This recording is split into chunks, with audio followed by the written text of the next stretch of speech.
This isn't about her. This isn't about me. This is about the problem. Now that I've heard most of what she had to say, it's time to really know what she wanted to say. Making sure we see eye to eye and I don't have to read in between the lines, at least without feedback and confirmation. This is part 2 of my series, How I Win Arguments with My Fiancé. You'll want to see part 1 for all of this to make sense. But if not, okay. Kamusta kapatid, fam? Welcome back.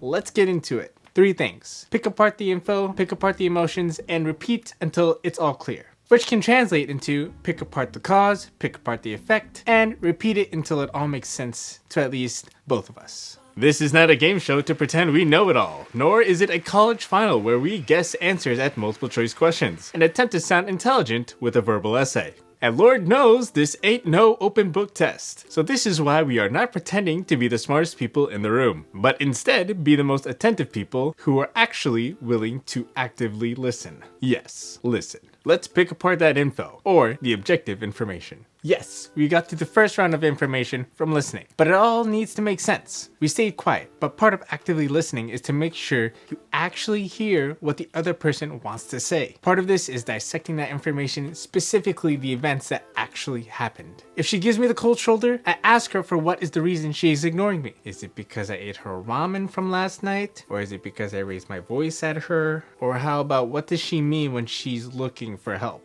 How come she's looking for help? Is she really trying to get my attention? Or does she really need someone else to listen to her? Or how about, what does she mean she doesn't like rice anymore? For what reason? Is she on a diet? Does she not like rice guys anymore? We want to follow up and clarify on the ambiguity, on anything that makes her feel like she's withdrawn, quiet, or disturbed. At least if she wants to tell you at that moment. Moment of silence for the guys who get a lot of silence.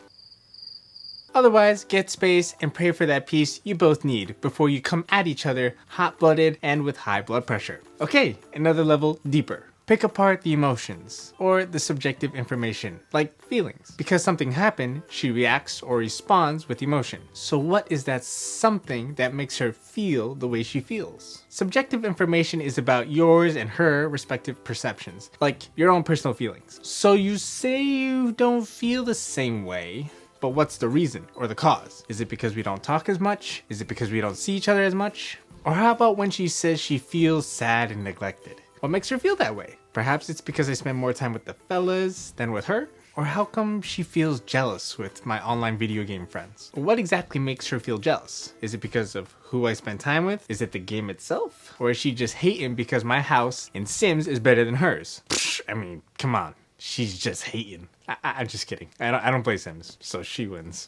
Anyway, so she feels lonely. Is it because I haven't seen her for most of the day? Is it because we need a heart-to-heart and I just haven't given her that opportunity? We want to figure out why both of us feel the way we do. Like right now, the spotlight is on her, so let's just give her the chance to talk. Next video, we'll have our chance. And then we'll have a moment for back and forth. But we want to make our time with her count and not count score of how many minutes she got to talk and how many minutes I'll have to talk, because quality over quantity, and we just don't have all day. Repeat. So we'll do this enough times of getting the information of why she feels the way she feels, or what's the source of that, the cause of that. We'll talk about what happened and how it's affecting her, at least so we get a majority scope of what's going on. You get to add up these little bits and pieces to see what the bigger cause is, what the biggest matter is. Like, what's so serious to her? What are the stakes? What's important? What will happen if this or that will happen? So what if I go and spend time with my buddies? So what if I don't do my fair share of chores? So what if I don't tell her I'm going out to bubble tea without her? We are not talking to the hand because the face don't want to hear it no more. We are talking to the heart and to the mind, because this all needs to make sense, or we won't.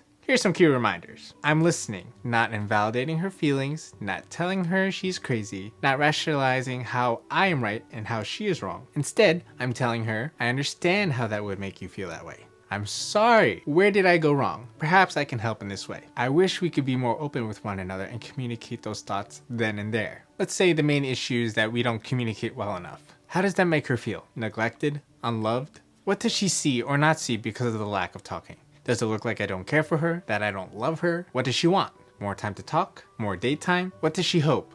Desire? Grow closer together? Less cold shoulders? How can we work this out? More meals together? Schedule more days off together? Right now in this video, we're not planning to see how we can win in the end. At least how I can win in my end by myself. But together. but we'll get there. What's most important right now is that we're bringing everything to light. We are here to listen and let the heart and mind be clear. Maybe she just hasn't processed her thoughts and feelings yet. Right now, don't plan, just be present. We respect that there's an issue, so we ask and not assume by asking clarifying questions, by restating what has been said, how come she feels the way she feels, what events trigger her. In addition, we both meet on a middle ground, admitting that neither of us is better than the other, and that both of us can be better at loving one another, because we both believe that it takes two people to make the relationship work. When we talk about these problems, it's not just a matter of finding out more information on this problem, but actually it's also finding out more information about my fiance and how she solves problems and her way of thinking by herself, and also how we both work together. The goal here is not to build my trophy wife, but instead I'm building a worthy life suited for both of us to thrive in and not just to survive in, because love is a force, but it is not forced. Keep an eye out for the next video in the series. I'll leave it over here or somewhere. Meanwhile, here's other videos from my channel. Thank you very much for watching, and I will see you